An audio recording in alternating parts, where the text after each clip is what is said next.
One other guy that is in the mix to decline his player option, we touched on him a little bit earlier. Kyrie Irving potentially move on from Brooklyn. I mean, this is Kyrie Irving we're talking about, so you never know what you're in for when it comes to this player. He is looking like he's going to decline his 36, almost $37 million option. He can resign for anything up to 43 million as a result of his 35% max that the Nets can offer him due to his bird rights. That's massive money for a player that you're expecting to miss a decent amount of games pretty much every season for one reason or another. So they're hesitant to give him a long-term deal. They're looking for something more short-term. Maybe they give him the money, but they only want to give him 3 years instead of 5. I'm sure Kyrie wants as many years and as much money as he can get because he's in the prime of his career, age 30, last big contract presumably. So he wants to get all the money he can. There's an impasse there. There's a disconnect. But here's the issue. The only teams that would even entertain the thought of Kyrie Irving are probably the Lakers and Knicks at this point. I mean, they're only teams that really make sense. The Knicks have to do a bunch of cap gymnastics in order to make that work. The Lakers, it's next to impossible. They would have to offload Westbrook's contract. The Pacers already rejected the offer of Westbrook and THT for, I think it was Malcolm Brogdon. That didn't work. So, I mean, they're in deep trouble in terms of trying to get off his contract. I just don't see many options for Kyrie other than the Nets if he wants to win. That's the problem. None of the teams that would even need him or could use him have cap space. So it has to be a sign and trade. That's complicated. It's really just a challenge for someone to make that work. He's just such a I don't know if I want to say annoying, but he's so much to deal with. And if I'm another team like the Miami Heat have been linked to him, I don't want any part of that. I want to have a guy I could count on night in and night out. He's still a great player, but it's a lot of headaches for a guy that, as we've seen twice now, he plays a year or two, he wants to move on.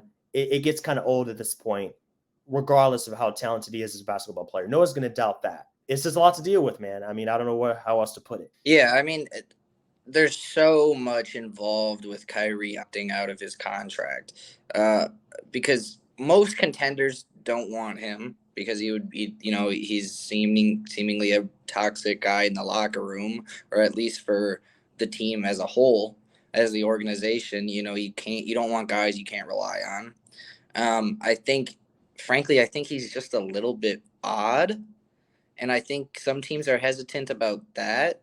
We saw the stuff where he was burning sage and like saging the court, and then he's like, "Oh yeah, I plan on doing this every game," and then never brought it out again.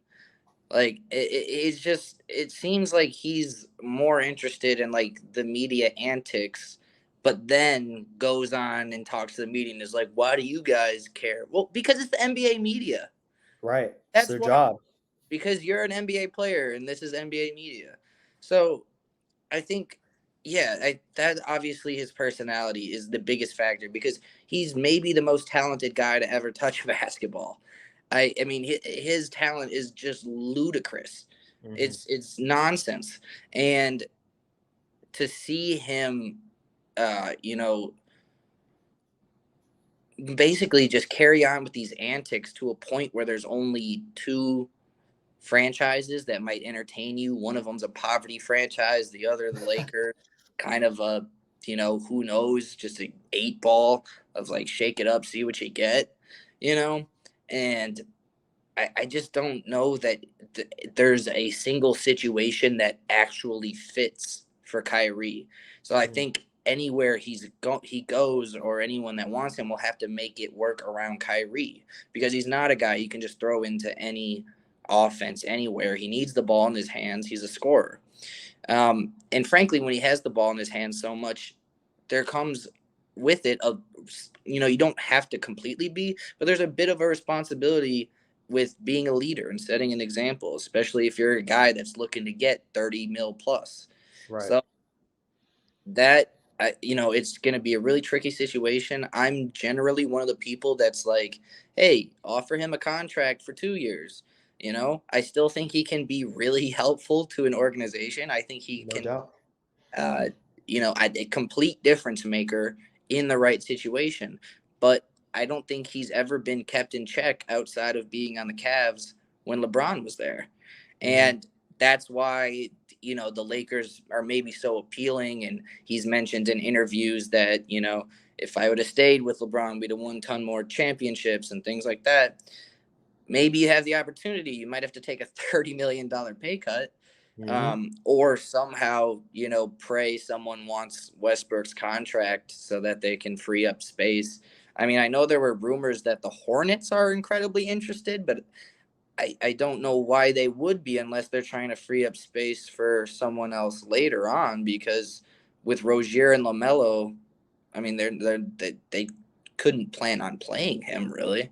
Mm-hmm. Um, so I don't know. The Kyrie situation is incredibly tricky because if he leaves, then it's likely that Durant will request a trade, and if Durant requests if Durant requests a trade, and Kyrie leaves, I don't even know where I'd begin with where he'd want to go.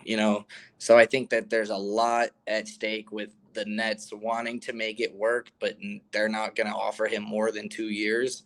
But they also want to make Durant happy, because if Kyrie and Durant leaves, you're not winning a title with Ben Simmons at your front helm. So Nope.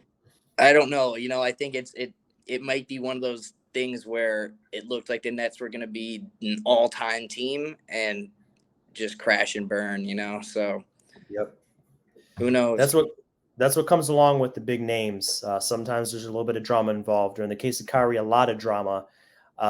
He's just a handful, to put it plainly. And this is just so funny to me that I keep seeing rumors of the Lakers pursuing these players. Like the Lakers are interested in Kyrie. Okay, Yeah, sure, that makes sense. and But Itch and Embiid and Gobert yep, and everyone else. Giannis.